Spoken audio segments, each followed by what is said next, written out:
Hi, it's Dave Michaels from Talking Points. I'm with Dave Danto from Talking Points, and welcome to a Talking Points Chats. It's been a while since we've done a chat, David.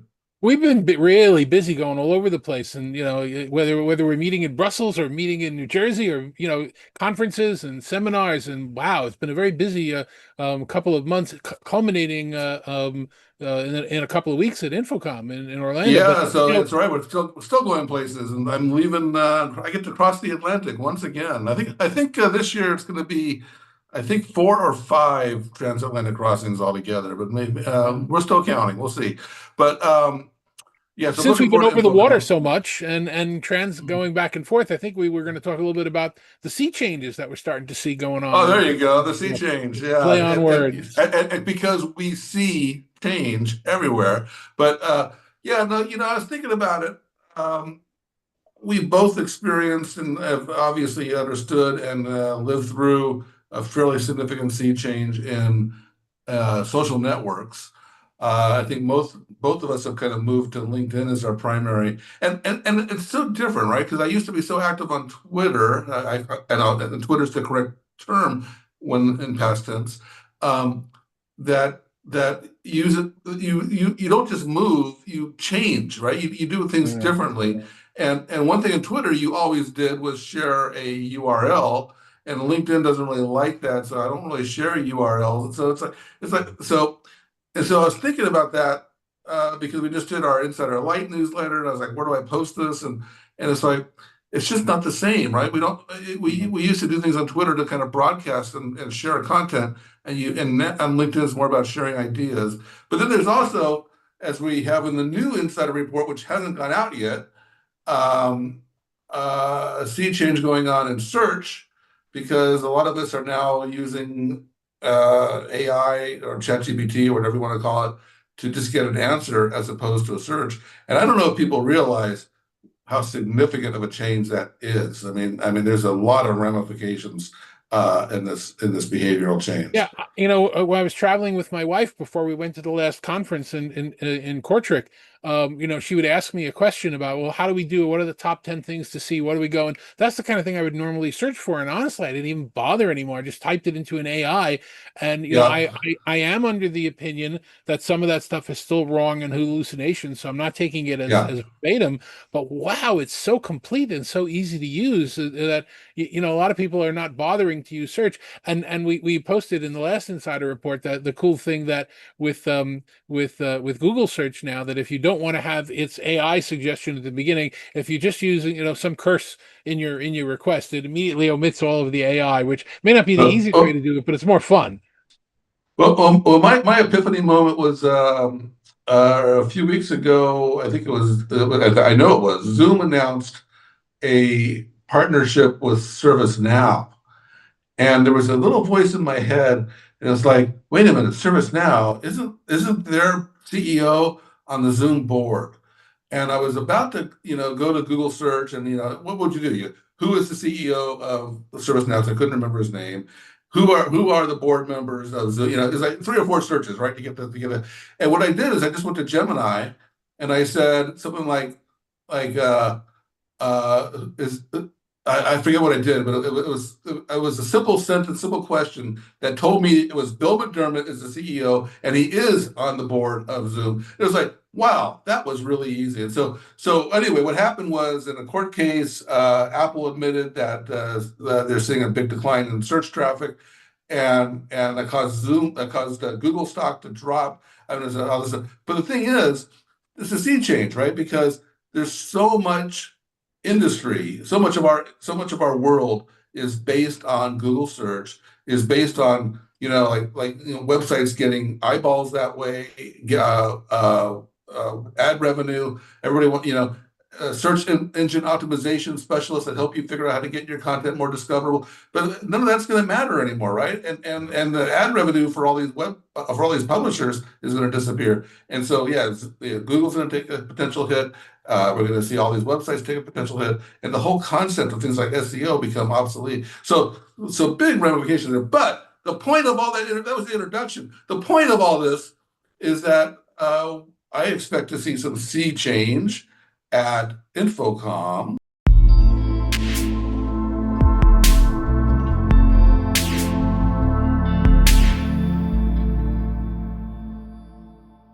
So what kind of changes are you expecting at It's an Info? interesting situation because everybody knows that I started my career on the end user side in the enterprises, and we had video conferencing from all these big companies, and then Microsoft came along.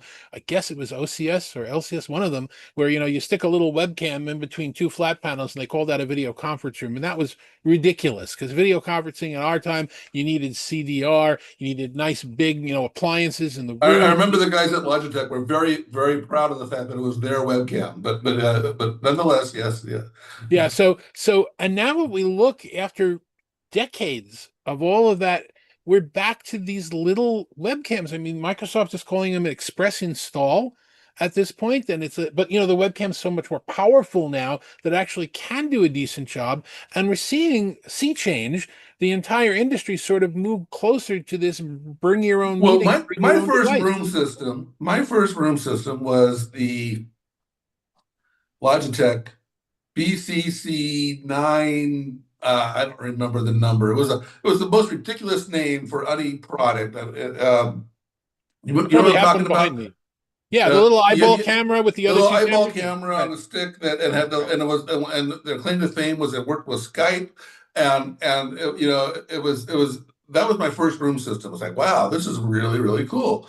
And so basically you had room systems like the telepresence stuff on the high end, which was for the billionaire class, and then you had the eyeball and the stick for the rest of us. And we've seen the big rooms kind of come down, and we've seen I don't know maybe we should say a pendulum swinging back and forth between high-end sophisticated room systems back to BYOD, and now they have different names for BYOD. It was just simple when it was BYOD, bring your own laptop or whatever. Now it's like what's this BYOM thing? And there's like all these other BYOs. What is all this nonsense? But anyway, go ahead. Go ahead. It's attacking a space that is really underserved, and I guess most manufacturers and service providers now realize that is these smaller rooms. We used to call them huddle rooms. Now nobody huddles because we're after COVID. Who wants to get close to anybody else? But we're now attacking these smaller spaces, and you're seeing provider after provider making different products available for that. And let's just reel some off. No preferences, no anything else. You have Cisco with their room bar BYOD, which is taking their small bar, giving it a lower price. Just plug your system in. You have So, Neat. so it basically took a high-end Cisco system and made it a meetup. Right, essentially, and if you don't plug the control panel in, you just use it that way. And if you plug the control panel in, they can upcharge you for it, which is fine. It's an escalation to increase. But you have Neat doing exactly the same thing with their Neat Select. We know we've got a Barco announcement coming out, in the next few days, where one would assume that they're going to be talking about this BYOD space. And Boom just announced something called the Arc or something. Is that a BYOM or D or one of these things? Yeah, they didn't have a press release out on the details of it, but they did send it in advance of Infoground. It's another one for bring your own meeting. It looks like it's a dock for the room, but it'll handle two laptops at the same time, so you can switch between the two of them, multiple displays. It's sort of like a switching dock. So now So I gotta bring my own device twice. I gotta bring two laptops now. well, no, if we both bring laptops, we don't have to share one connection and go back and forth. I think is I think that's the point. We'll have to see it We at the we show we to have find out. the next iteration of this will bring your own meeting room. We could all bring our own meeting rooms to our meeting rooms. Well, that's possible, but again, we're about to publish a review right after Infocom of the Sennheiser Team Connect bar.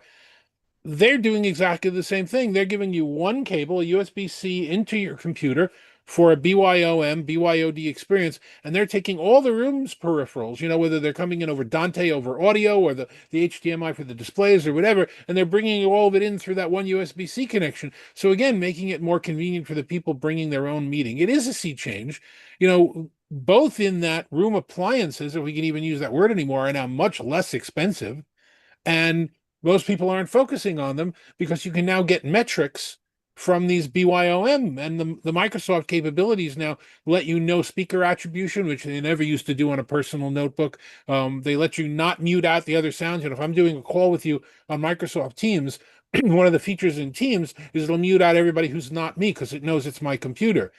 When you plug it into a room system, Microsoft now says, "Oh, I see you're plugged into a room system.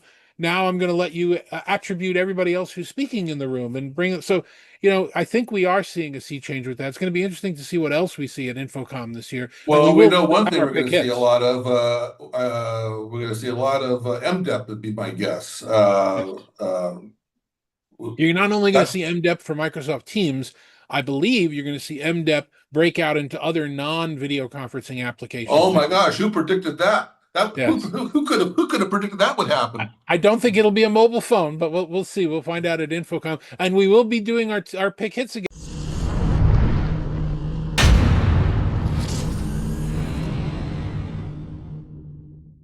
And we have, a good handful of vendors that are got some really interesting stories that we want to make sure that people don't lose in the noise floor, because there will be a lot of noise. Therell be a lot of people talking, and it'll be hot, and it'll be Orlando. So last time I saw you was in Portrait. Kortrijk, Belgium. Where are you going after Orlando? What's your next big stop? After Orlando, oh, I'm going to Brussels. I'm going back to Belgium. You know, you can't get enough of them waffles. Well, you have to take a break from the waffles to have some beer and chocolate and fries. But other than that, you just can't get enough of the waffle. But yeah, going back to Belgium, I'll be at the Cloud Communications Alliance talking about one of my favorite topics, um, which is UCaaS mobility. And it's actually the meeting, which is kind of a bit ironic. The meeting is actually being hosted by Destiny, which is one of the companies that are very active in this space. And I didn't quite realize that. So now I have to like change my presentation a little bit because it might be rude to say things, in their own house, So now it's going to be a little more, we'll call it educational. But no, but good presentation. I'm putting that together on UCaaS Cool. mobility. I do think you guys' mobility is uh, very misunderstood and a significant uh, sea change occurring. Especially here in Europe, people really live on these things in Europe. Um, I noticed when we yeah, were in Brussels that almost every restaurant I went to doesn't have a menu anymore. They just have a QR code right at the table, and yeah, that's one and example. And if you want to make a reservation at the restaurant, you probably have to use WhatsApp. It's a very very different environment here over here, and with a very mobile centric environment. so while But you're going back to Brussels, I'm going to have a pretty quiet summer here. But then, right at the beginning of September, I'm going back to CEDIA Commercial Integrator Expo. We'll be giving some unified communications and AI presentations there in Denver that'll be again. that'll be in Denver, right? Yep, we're going to your back to your old hometown, and you won't be there. So Yeah, and that is my hometown. And we did that conference together last year, but I yes, won't make it there this year. But yeah, Denver's great, and be sure to get some good barbecue. You know, the, yeah, there's certain things whenever I'm in, I travel so much, I have certain things I have to eat in every city. And although Texas is known for the barbecue, Denver's got good barbecue and Denver's got good beef and good steaks. So I always try to get a lot of those when I'm in Denver. cool. All right. Well, I'll definitely see you in Orlando in about a week or so, and we'll chat What are more we gonna there. eat in Orlando?